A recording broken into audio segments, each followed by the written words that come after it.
નમસ્કાર મિત્રો, આજે આપણે રેશન કાર્ડ ધારકો માટેની વાત કરીશું, જે હવે ચોખા મળતા બંધ થઈ જશે અને મળશે 9 વસ્તુઓ. જાણીએ કે કઈ કઈ 9 વસ્તુઓ મળશે. વિડીયો પૂરો અંત સુધી જોજો. આ વિડીયોમાં બધી માહિતી આપણે મેળવીશું.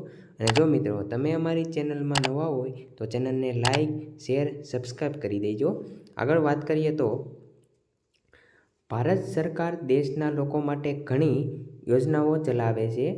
તેમાંથી સરકાર વિવિધ પ્રકારના લોકો માટે વિવિધ યોજનાઓ લાવે છે. આમાંથી મોટાભાગની યોજનાઓ ગરીબ અને જરૂરિયાતમંદ લોકો માટે છે. કેન્દ્ર સરકાર ગરીબોને મફત રેશન કાર્ડ ધારકોને મફત રેશન યોજના હેઠળ રેશન પૂરું પાડે છે. આગળ વાત કરીએ તો પરંતુ હવે તેમાં મોટો ફેરફાર થયો છે.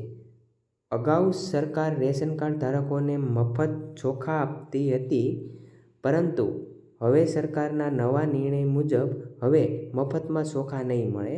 જે પહેલાં ચોખા મળતા હતા મફતમાં, હવે ચોખા મફતમાં નહીં મળે.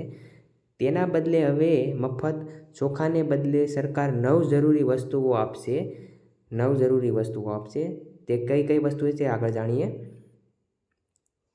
અહીં હવે રાશન કાર્ડ ધારકોને કઈ વસ્તુઓ મફતમાં મળશે તે જાણીએ. તો ભારત સરકારની મફત રેશન યોજના હેઠળ દેશના 90 કરોડ લોકોને મફત રેશન આપવામાં આવે છે. જે 90 કરોડ લોકો છે તેને મફત દેશમાં રેશન મફત આપવામાં આવે છે. જેમાં પહેલાં લોકોને મફતમાં ચોખા આપવામાં આવતા હતા, પરંતુ હવે સરકારના નવા નિર્ણયથી મફતમાં ચોખા મળવાનું બંધ થઈ જશે.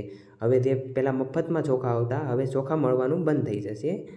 હવે સરકાર રેશન કાર્ડ ધારકોને મફત ચોખાને બદલે 9 વસ્તુઓ આપે છે. જાણીએ 9 વસ્તુઓ કઈ કઈ છે ચોખાને બદલે તે. તો આ વસ્તુઓ છે, એમાં ઘઉં, જે ઘઉં મફત મળશે, કઠોળ, ખાંડ, તેલ, લોટ, સોયાબીન અને મસાલાનો સમાવેશ થાય છે. સરકારે આ નિર્ણયને લોકોના સ્વાસ્થ્યને સુધારવા અને તેમના ખોરાકમાં પોષણનું સ્તર વધારવા માટે લીધો છે. જે ઘઉં, કઠોળ, ખાંડ, તેલ એ બધું ચોખાની બદલે મળશે. આનાથી લોકોના જીવનની ગુણવત્તામાં સુધારો થાય છે. અને જો મિત્રો તમે અમારી ચેનલમાં નવા હોય તો ચેનલને લાઇક કરી દેજો, સબસ્ક્રાઈબ કરી દેજો. જય હિન્દ, જય ભારત.